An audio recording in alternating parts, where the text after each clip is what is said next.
Leo ഓഡിറ്റും കപ്പലിൻ്റെ അടുത്ത വ്ളോഗിലേക്ക് എല്ലാവർക്കും സ്വാഗതം. നമ്മളിന്നിവിടെ നമ്മുടെ പന്തളം വിശേഷങ്ങളുടെ സെക്കൻഡ് പാർട്ടായിട്ടാണ് എത്തുന്നത്. ഇപ്പോൾ നമ്മൾ നിൽക്കുന്നത് പന്തളത്തെ കൈപ്പുഴ പുത്തൻകോയിക്കൽ കൊട്ടാരത്തിൻ്റെ പുറത്താണ്. അപ്പോൾ നമുക്കിനി ഇവിടെ ചെന്ന് ഇവിടുത്തെ കാഴ്ചകളൊക്കെ കാണാം.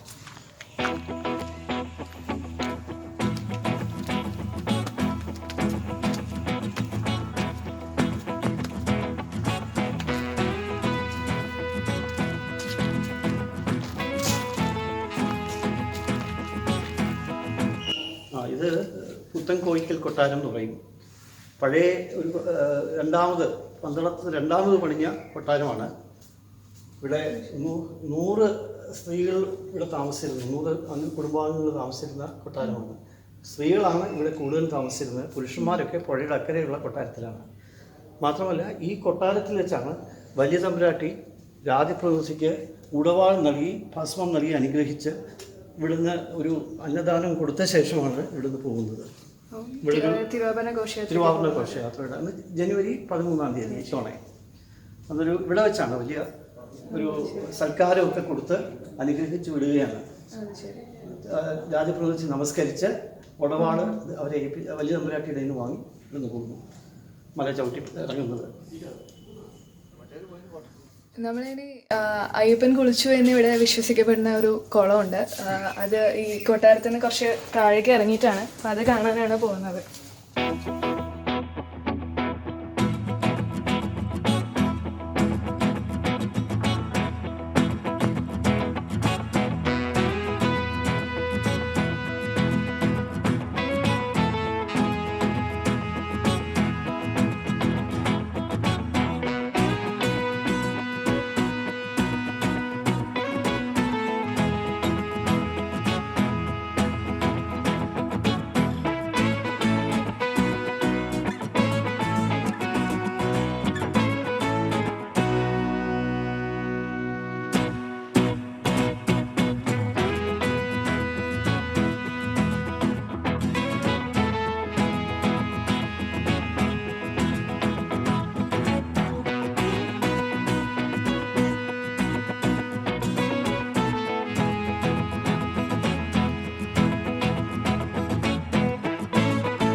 പന്തളം കൊട്ടാരം സ്ഥാപിച്ചത് ഈ സ്ഥലത്തായിരുന്നു.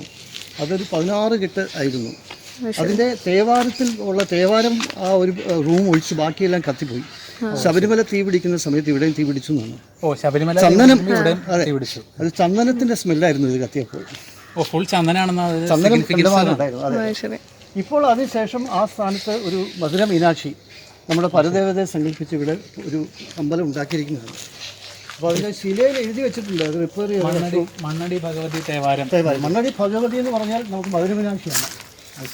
ഇത് ഈ അന്നത്തെ അതൊരു കല്ലിൽ കൊത്തി വെച്ചിരുന്നതാണ്.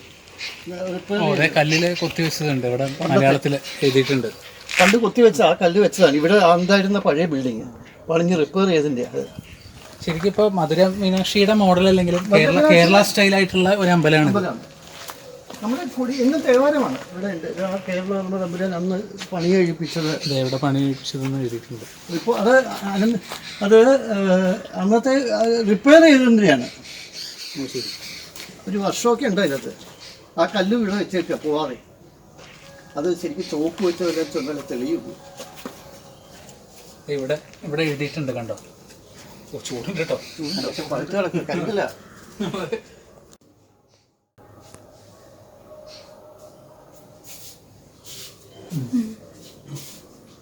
മണ്ണടി ഭഗവതിയെ സംഗമിച്ച കുടുംബത്തിലെ തേവാരപ്പുരയാണ് ഇത്. തേവാരം ഇവിടെ ദിവസവും പൂജയുണ്ട്. ഇതിൻ്റെ പ്രത്യേകത എന്ന് പറഞ്ഞാൽ ശബരിമല പോകുന്ന രാജപ്രതിനിധി വലിയ തമ്പുരാട്ടിയുടെ കയ്യിൽ നിന്ന് ഉടപാട് വാങ്ങി ഇവിടെ വന്ന് ഈ ദേവിയെ നമസ്കരിച്ച് ഭസ്മവും വാങ്ങിയിട്ട് ആണ് യാത്ര തിരിക്കുന്നത്. യാത്ര തിരിച്ച് ഇവിടെ ഒരു 18-ാം പടിയുണ്ട്. 18-ാം പടി ഇറങ്ങിയിട്ട് വേണം അവിടെ 18-ാം പടി കയറാൻ. ഈ സൈഡിലാണോ 18? അത് പടിപ്പുരയായിരുന്നു. പണ്ടത്തെ ഇവിടുത്തെ കെട്ടിടത്തിൻ്റെ പടിപ്പുരയായിരുന്നു. പടിപ്പുര മാളിക എന്നാണ് അത് പറയുക. ആ മാളികയുടെ താഴെയാണ് 18-ാം പടി. 18-ാം പടി ഇറങ്ങിയിട്ട് വേണം ശബരിമല 18-ാം പടി കയറാൻ. അതാണ് എൻ്റെ കൺസെപ്റ്റ്. ഇത് അമ്മയാണ് ശരിക്കും. മധുര മീനാക്ഷിയാണ് നമ്മുടെ പരദേവത, കുടുംബത്തിലെ പരദേവതയാണ്. മണ്ണടിയിലും അത് തന്നെയാണ്. മണ്ണടി ഭഗവതിയുടെ ഇതാണ് ഇവിടെ പ്രതിഷ്ഠിച്ചിരിക്കുന്നത്. മധുര മീനാക്ഷിയാണ് സങ്കല്പം. ഇവിടെ വാളും പീഠവും മാത്രമേ ഉള്ളൂ. പ്രതിഷ്ഠ ഇപ്പൊ ഇവിടെ രൂപപ്രതിഷ്ഠ ഇല്ല. പീഠവും വാളും അങ്ങനെയാണ്. പീഠം പോലെ വെച്ചിരിക്കുകയാണ്. വളരെ പഴയതാണ്, വളരെ പുരാതനം. 1000 വർഷത്തോളം പഴക്കമുണ്ട്. ഇതിപ്പോ ഈ ഫാമിലി മെമ്പേഴ്സിന് വേണ്ടി മാത്രമുള്ള ഒരു സ്ഥലമാണ്. അതെ, തേവാരം എന്ന് പറയുന്നത് അതാണ്. ഫാമിലി പ്രൈവറ്റ് പ്രയർ റൂം അതാണ്. അതൊരു അമ്പലത്തിന്റെ രീതിയിൽ തന്നെ. ഇതൊരു ട്രസ്റ്റാണ്, മധുര മീനാക്ഷി ട്രസ്റ്റ് എന്ന് പറഞ്ഞാണ് അതിന്റെ കീഴിലാണ്. വേറെ ഫാമിലി മെമ്പേഴ്സിന്റെ തന്നെ.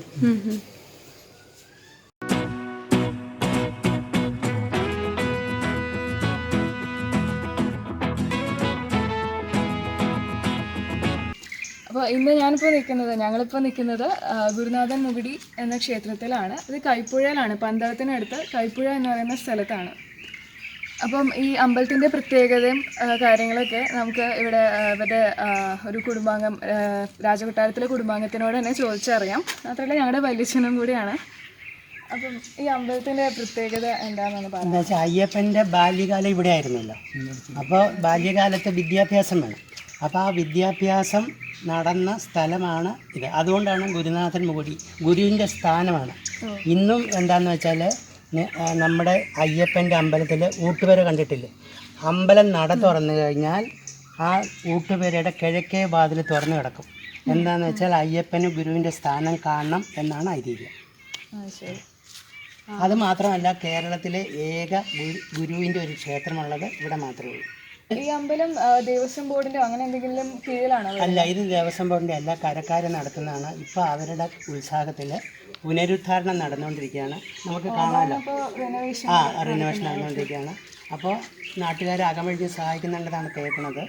നല്ല രീതിയിൽ പോകുമെന്നാണ് വിശ്വാസവും. അത് ശരി. അപ്പോൾ ഇത്രയും ഒരു ഹിസ്റ്റോറിക് ഇമ്പോർട്ടൻസ് ഉള്ള ഒരു ടെമ്പിളാണ്. അപ്പോൾ എനിക്കൊന്നും ഇവർ പറഞ്ഞ പോലെ ദേവസ്വം ബോർഡിൻ്റെ ഫണ്ട്സോ അങ്ങനെയൊന്നുമില്ല, എല്ലാം ഇവർ തന്നെയാണ് നടത്തുന്നത്. നമ്മൾ സാധാരണ പറയുമ്പോൾ ഗുരുനാഥൻ മുടി എന്ന് പറയും. ഗുരുനാഥൻ മുകുടി എന്നാണ് ഈ ക്ഷേത്രത്തിൻ്റെ പേര്. മുകുടി എന്ന് വെച്ചാൽ മുകളിൽ നിന്നുള്ള അർത്ഥമേ ഉള്ളൂ. അപ്പോൾ ഈ അമ്പലത്തിൻ്റെ പുനരുദ്ധാരണത്തിന് വേണ്ടിയിട്ട് എല്ലാവരും അകമഴിഞ്ഞ് സഹായിക്കണം എന്നാണ് പന്തളത്ത് കൊട്ടാരത്തിലെ ഒരു പ്രതിനിധി എന്നുള്ള നിലയിൽ എനിക്ക് പറയാനുള്ളത്. അപ്പം ഇങ്ങനെ ഇതിനോട് താല്പര്യമുള്ളവരും അതുപോലെ തന്നെ ഈ വീഡിയോ കാണുന്നവരിൽ ആർക്കെങ്കിലും താല്പര്യം ഉണ്ടെങ്കിൽ തീർച്ചയായിട്ടും ഇവരെ കോൺടാക്റ്റ് ചെയ്യുക. കോൺടാക്ട് ചെയ്യാനുള്ള ഡീറ്റെയിൽസ് ഞാൻ ഈ വീഡിയോൻ്റെ ഡിസ്ക്രിപ്ഷനിൽ ഇടുന്നുണ്ട്.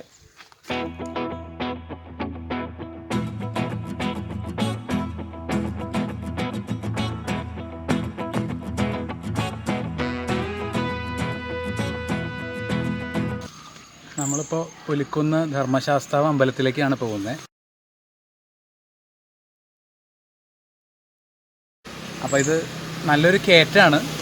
നമുക്ക് ഈ കയറ്റം കയറിയിട്ട് മുകളിൽ എന്താണെന്നുള്ളത് അവിടെ ചെന്ന് നോക്കാം.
സ്റ്റെപ്സ് കാണാം. ആ സ്റ്റെപ്സ് ഒന്ന് കയറി നോക്കാം. നല്ല രസമുണ്ട്. എനിക്ക് വലിയ രസമൊന്നും തോന്നുന്നില്ല.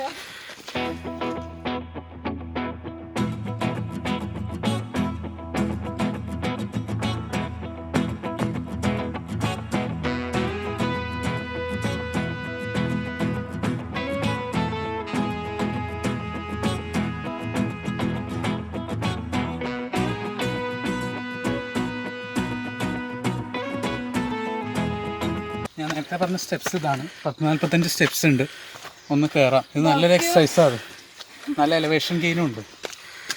ആവറേജ് ഇവർക്കൊക്കെ ഒരു 65-68 വയസ്സുള്ളവരാണ്. അവർ നമ്മളെപ്പോലെയല്ല, പുല്ല് പോലെ കയറി പോകുന്നു. കണ്ടില്ലേ? അതെ, നമ്മളാണ് ബാക്കിൽ. നല്ല ഇൻസ്പിറേഷനാണ്.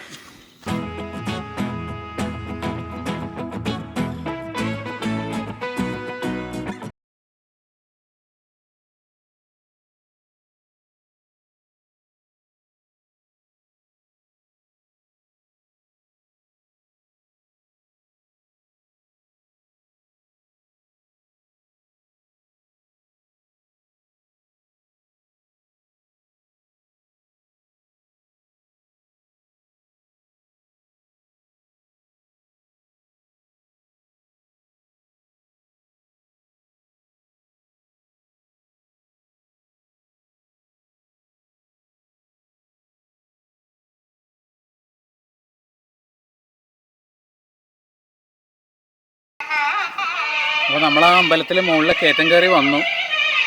ഇതാണ് അമ്പലം. ഇവിടെ വീഡിയോഗ്രാഫി കുഴപ്പമില്ല എന്നാണ് ചോദിച്ചപ്പോൾ പറഞ്ഞത്. അതുകൊണ്ടപ്പോൾ ഇത് എടുക്കണേ. അപ്പോൾ വലിയച്ഛനകത്ത് കയറി അന്വേഷിക്കുന്നുണ്ട്. ഒരു കയറ്റത്തിലാണ്, കണ്ടില്ലേ? അയ്യപ്പൻ പുലിക്കുന്നിൻ്റെ ഏറ്റവും ടോപ്പ് കുറച്ച് നല്ല കയറ്റമുണ്ട്. അതിൻ്റെ മുകളിലാണ് ഈ അമ്പലം.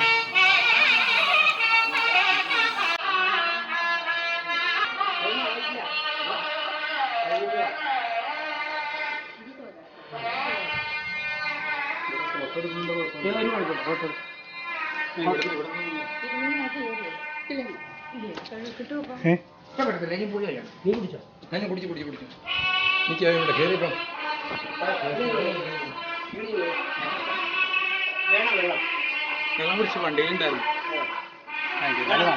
കുടിക്കാം. അതെ, കുടിക്കാം.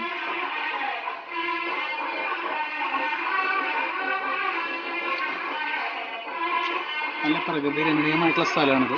അവിടേക്ക് നല്ല നല്ല ടോപ്പ് വ്യൂ ആണ്.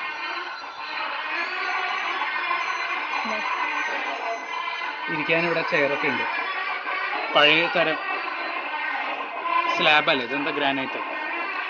നല്ല ഇവിടെ അധികം ആരും ഇരിക്കാറില്ല എന്ന് തോന്നുന്നു. കാരണം അങ്ങനെ അധികം ആൾക്കാർ വരാത്തൊരു സ്ഥലമാണ്.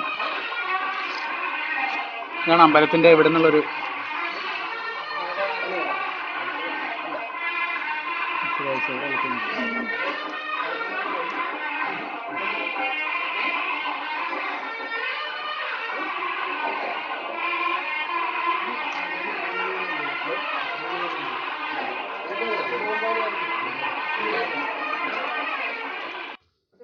ഈ പുലിക്കുന്ന് ക്ഷേത്രത്തിൻ്റെ പ്രത്യേകത എന്താണെന്ന് നമുക്ക് വല്യച്ഛനോട് ചോദിക്കാം. ഈ റാണിയുടെ അസുഖം മാറ്റാൻ വേണ്ടിയിട്ട് അയ്യപ്പൻ ശബരിമല പോയിട്ട് പുലിയെയും പുലിക്കുട്ടികളെയും കൊണ്ടുവന്ന് കഴിഞ്ഞിട്ട് പന്തളത്ത് ഇതൊക്കെ പാല് ഒക്കെ കൊടുത്തു കഴിഞ്ഞ് റാണിയുടെ അസുഖം മാറ്റി കഴിഞ്ഞിട്ട് പുലിയെ തിരിച്ച് ഈ പ്രദേശത്ത് കൊണ്ടുവിട്ടു എന്നാണ് ഐതിഹ്യം. അപ്പോൾ ഈ പുലിക്കുന്ന് അമ്പലത്തോടുകൂടി നമ്മൾ ഇത്തവണത്തെ കാഴ്ചകൾ ഇവിടെ നിന്ന് ഇപ്പോൾ കൺക്ലൂഡ് ചെയ്യുകയാണ്. ബാക്കി ഇനി അടുത്ത തവണ പന്തളത്ത് വരുമ്പോൾ ബാക്കി കാഴ്ചകളായിട്ട് ഞങ്ങൾ തിരിച്ചു വരാം.